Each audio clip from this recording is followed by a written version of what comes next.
Salut, je vais t'expliquer comment trouver l'écriture décimale d'une fraction.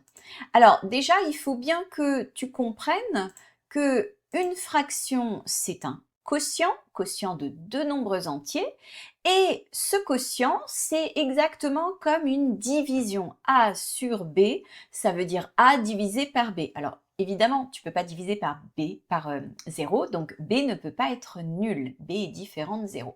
Donc, quand on me demande de trouver l'écriture décimale d'une fraction, en fait, ça veut dire de faire la division. Alors, il y a des fractions qu'il faut que tu aies en tête, hein. Là, celle que je te mets en exemple, clairement, il faut que tu saches les faire très facilement.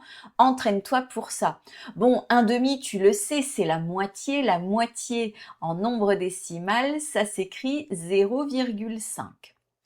7 dixièmes, alors, il y a plein de façons de l'expliquer. Moi, j'ai envie de faire comme ça. J'ai envie de te dire que ça signifie que 7, il est au rang des dixièmes. Alors, quand je mets ma virgule, je te rappelle, là, on a les unités et ici, on a les dixièmes. Donc, ça veut dire que 7, il est ici. Donc, bah, tu complètes évidemment avec un 0. 7 dixièmes, c'est 0,7.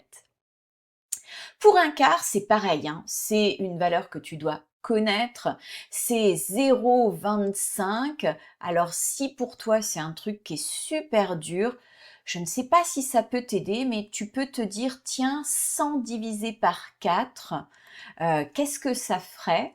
Eh bien, 100 divisé par 4, 4 fois combien fait 100? Ça, c'est une valeur à connaître, hein, c'est 4 fois 25 qui fait 100.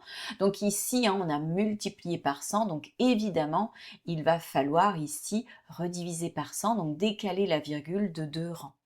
Pour 2 cinquièmes, bah, c'est un petit peu pareil. Je vais le dire de plusieurs manières pour t'aider. Tiens, on va faire comme en haut déjà. 2 cinquièmes, si tu as compris les fractions égales, c'est exactement pareil que 4 dixièmes. D'accord, c'est la même chose. 4 dixièmes, je reprends l'explication que je t'ai donnée tout à l'heure. Eh bien, ici, avec ma virgule, ça veut dire que 4, il est au rang des dixièmes, hein. Une autre façon de le faire, eh ben, c'est comme je t'ai montré ici, c'est de se dire, tiens, qu'est-ce que ça ferait? Eh bien, 20 divisé par 5. 5 fois combien égale 20? C'est 5 fois 4, mais j'ai triché, j'ai multiplié par 10, donc il va falloir que je redivise par 10. Et bien entendu, tu retrouves exactement la même chose. Et c'est terminé pour aujourd'hui, moi je te dis à plus pour d'autres astuces.